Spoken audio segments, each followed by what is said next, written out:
What's up, everybody? Welcome to the channel. My name is Taylor. I have here a bass, a guitar. I don't know, is it a bass? Is it a guitar? What is this thing? Are you at home assuming this thing's clef? I mean, it's 2024 for sake. Why do we have to make the distinction between a bass and a guitar? Can't we just let an instrument be an instrument? I wasn't really planning on getting into a deep philosophical discussion on basses and guitars and clefs or whatever today, but it's a very interesting instrument. It is. It's a very interesting thing here because it's a bass with guitar string spacing. And maybe some of you at home are asking yourself, why would you want that? Well, let me try to dive into the reasons, or my understanding at least, because this is a little bit outside my wheelhouse. This is not something I normally would mess around with, but it's something I have been very, very curious about. But I do have a lot of thoughts on this thing, not only this guitar, but just like the whole idea of what this guitar represents.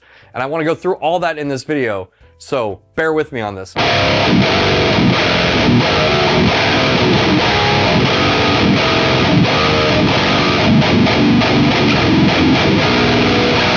Now, I've had this guitar for a couple of weeks, and I went back and forth on how I actually wanted to set up this guitar.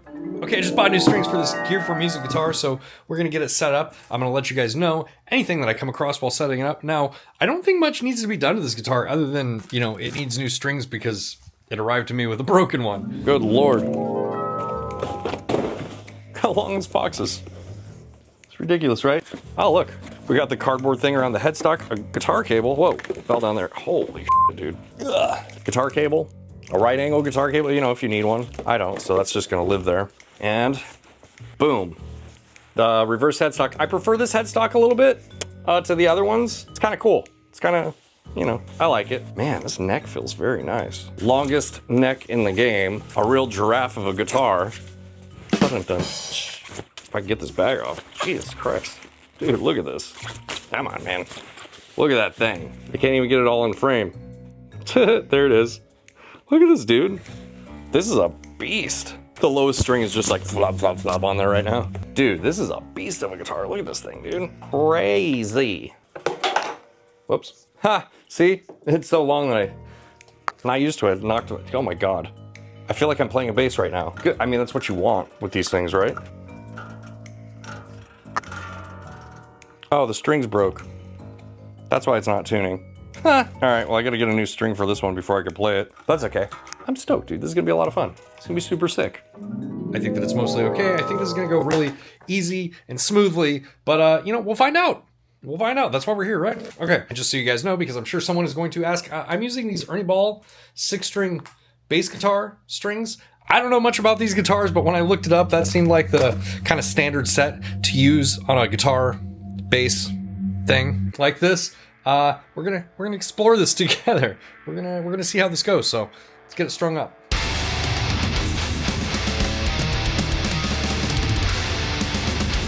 I just pulled the strings off, and one thing you should probably know, this isn't the first time this has happened to me with a budget guitar, by the way, but I think it's really, really important to tell you because if you were changing strings near somewhere that you could lose one of these things, it would suck. So on the back of the guitar here, this is where you put the strings in, and you can see all these little metal pieces fell out. I forget what these are called, like furls or something like that. I'll put it on screen and correct myself because I know I'm not saying the right word. These things just go right in here like that. And when I was changing these strings, one of them fell out and I actually had to look for it on my carpet. I thought I might have lost it. So, you know, it's a really easy fix. You just put a little bit of super glue or something on there if you want to hold them in place, or don't, and just, you know, change them when you change your strings. But just know that when you're taking your strings off, these are going to fall out at the back, so you either need to remove the strings slowly enough so you don't lose one of them, or do it over an area where you're not going to have a hard time finding them if they fall on the floor or whatever. You know what I mean?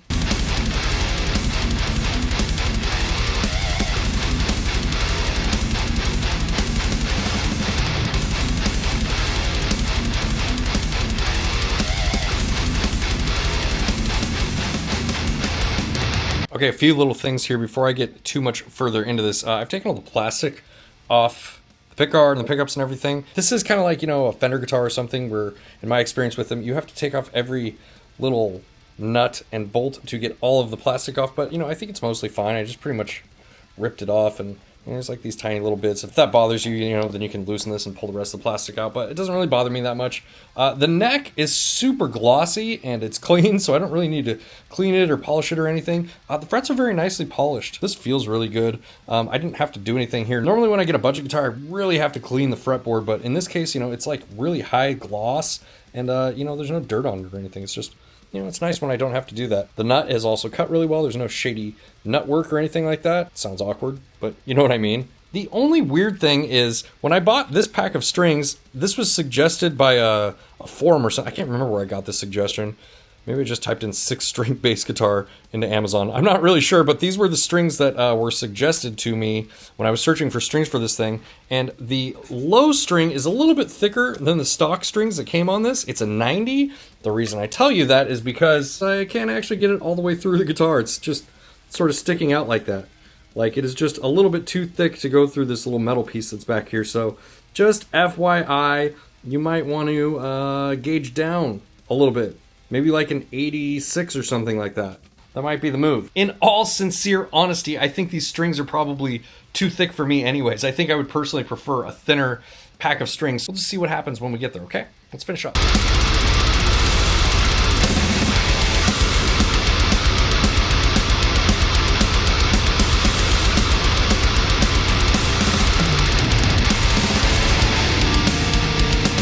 We're good now. Everything seems to be stable, but it is set up to drop E like the same tuning a standard 8-string guitar would be in if you just drop the lowest string. I'm really curious your guys' opinions on this because while I did do some preliminary research to see like how people are using these things, and I can comment on things like the quality of the guitar, the craftsmanship, those things like that.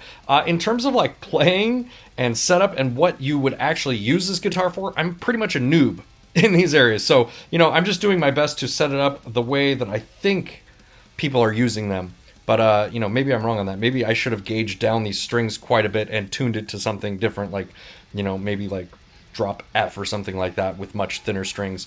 That might be the move. Now, even though there's a tremendous amount of tension on this neck with these strings and the scale length and the tuning that it's in, the neck stayed really, really straight. The only thing that I'm going to do here is I'm going to lower the bridge a little bit if I can to get the action a little bit lower on these strings. It is set a little bit high for my preference, but you know, the neck didn't even need any adjustments. It's really straight. I don't know if you'll be able to see this, but it is very, very straight. I was surprised by that. I thought I would have to adjust it at least a little bit. So take that for what it's worth, but so far, in the realm of like budget guitars, yeah, I'm pretty impressed with the quality. You know, I haven't had any issues besides that little thing in the back where I couldn't get the string through. That might be my bad. Yeah. Let's plug it in. Now, when I was doing the setup portion of this video, I did something that I need to walk back on. I did tune this to drop E. However, I tuned it like a 6-string guitar, meaning I tuned these 2 strings down a step. I don't know what note that is. It's like, yeah. What was it? It was, what would that be before? It's like E to D, so it's C sharp. And then this, instead of being G, F sharp.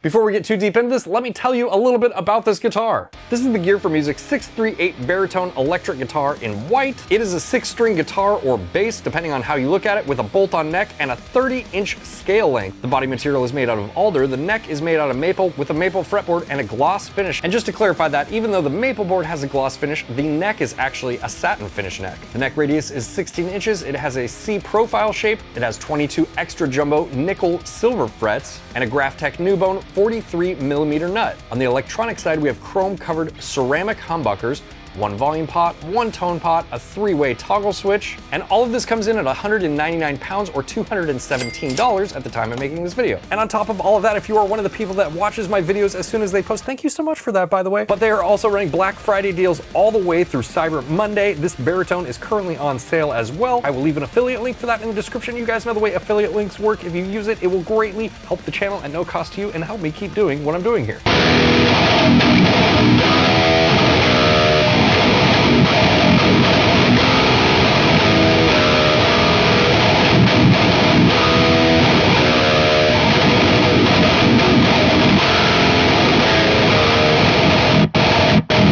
Let's talk about this setup here. I have the Gear for Music 638 plugged into this PRS MT15 that is being boosted by the devil from my company, Obsidian Audio. Links in the description for that. The reason that we're boosting this with the devil is this thing is just really helping to get the low end under control, plugged into this Mesa 4x12 cabinet, mic'd up with an SE Electronics Voodoo Ribbon 1 microphone.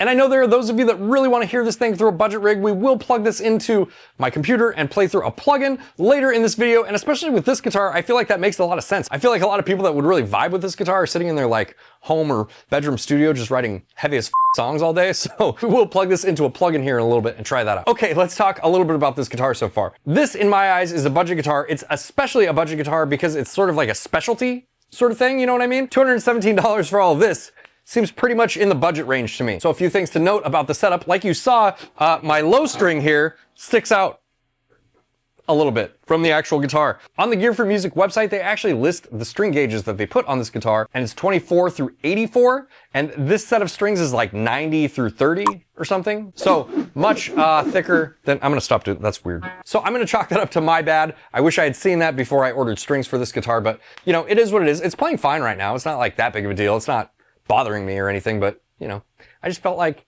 you might want to know that, so I'm telling you. The next thing I want to talk about is just like on the 8-string guitar, you're going to need some sort of dampening to get this under control. So without that noise dampening that I just took off here,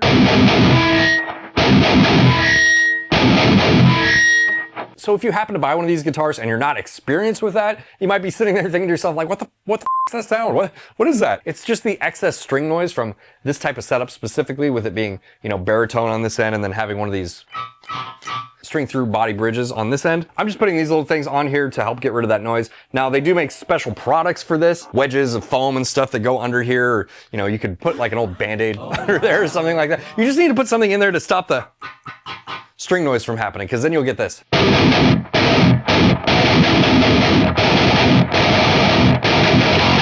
The other thing I want to talk about with the setup is the tuning. There's a specific reason that I set this up in the tuning that I have it in. I have it in drop E right now, which is like a whole octave below a standard E guitar. The reason that I did this is I have that 8-string from Gear for Music that is also set up in that tuning. And I just kind of wanted to gauge this because if you wanted to go deep into this extended range, super low tuning territory, I just wanted to give you some like sort of objective opinions on which route might be the best one for you. So that's why I did it this way. I want to try and take some of those variables out of the equation, if that makes sense.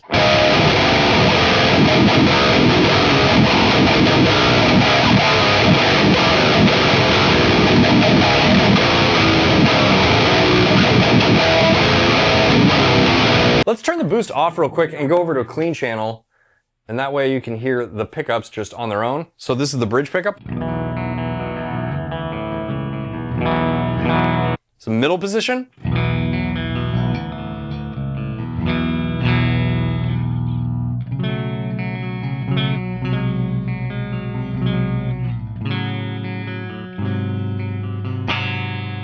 Here is the neck position.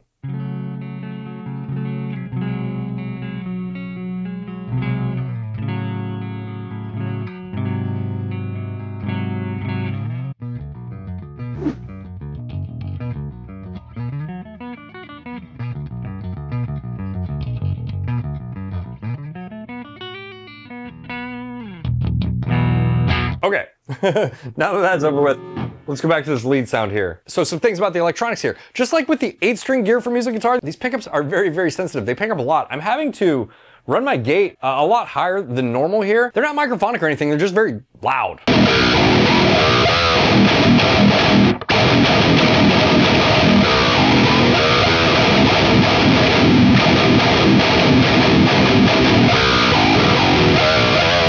Now, as far as the guitar itself goes, or the bass, if you want to look at it that way, it's actually a very comfortable to play instrument for what it is.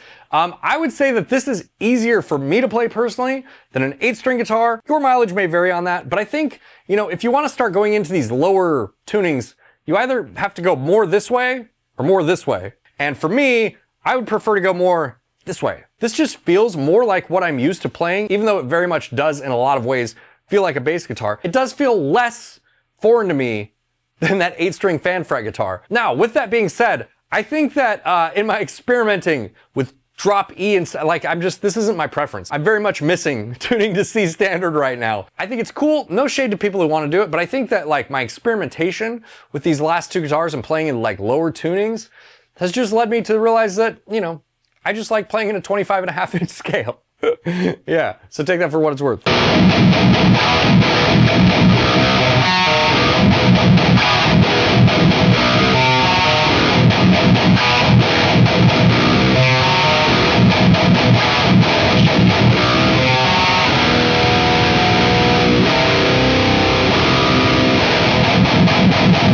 So with this guitar versus an 8-string, one of the things that I notice is this guitar feels like it has more punch and sort of clarity right away. Like with the 8-string guitar, and this is probably just because of having the extra strings, it feels like it's a little bit harder to get that under control. Now that could be due to other variables as well, like the pickups. And I think another reason that I would probably prefer something like this if I was going into these like extreme low tunings is just because with a 6-string set, you have more options for pickups and just, you know, guitar stuff in general. Now, that is certainly less true as time goes on. You know, like maybe this was way more true in 2010 than it is now, but I would still say that that is a factor as well, especially if you're looking at this as sort of like a mod platform.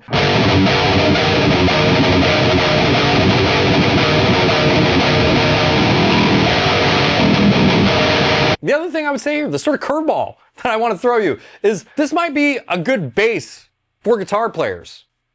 Let me explain. A lot of times I'm tracking my own bass parts and I'm a terrible bass player, and I'm sure there are a lot of guitar players out there. Don't lie to yourself, you know who you are. There are a lot of guitar players out there that are also not great bass players. Bass is a completely different instrument than guitar, and while it might be similar in a lot of ways and the techniques might be similar in a lot of ways, it's very much different. I think you need to treat it that way. With something like this, you have sort of like a crossover. Like this is the middle of the Venn diagram between bass and guitars, if you know what I mean. So this is right in the middle there, and what this gives you the opportunity to do, and I might try this, I would have to figure out a way around the, you know, string thing happening in the back, but I might try to actually tune this to like C standard as a bass and see if I can write bass parts more comfortably. But if that works, then we might run up against some of the more guitar-centric traits of this guitar bass thing, like the pickups, for example. Maybe the pickups are horrible for bass. I don't know. This deserves some exploration in the future. Sounds fucking mean though, dude. All right, we've heard it through a real rig. We've heard what the pickups sound like. Let's plug into a plug-in. Plug into a plug-in sounds weird, but you know what I'm saying. Let's plug into a plug-in and hear what that sounds like. Okay, we're plugged into the Amped Roots plugin. This is what it sounds like.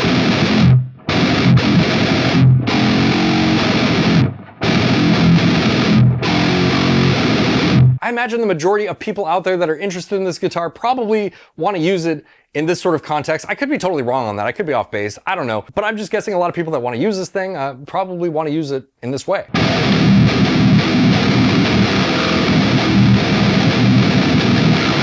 Tune it into a standard tuning real quick.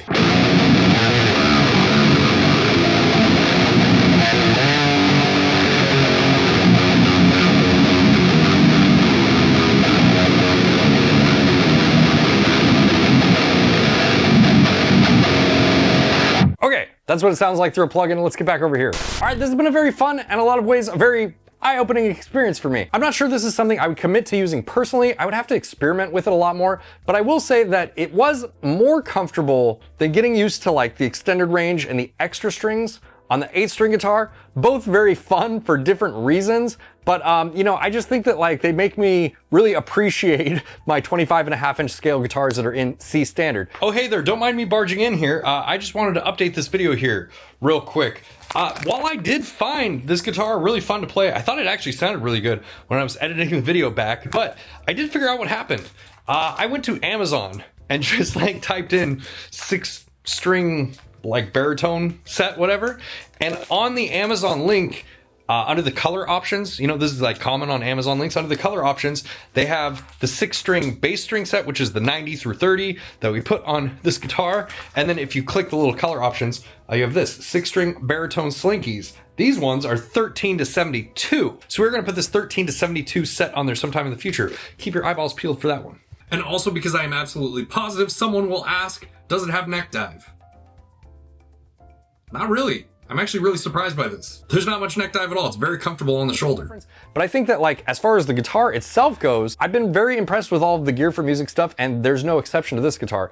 We don't have any sharp fret ends or anything like that. I didn't really come across any issues that weren't of my own creation while I was setting up this guitar.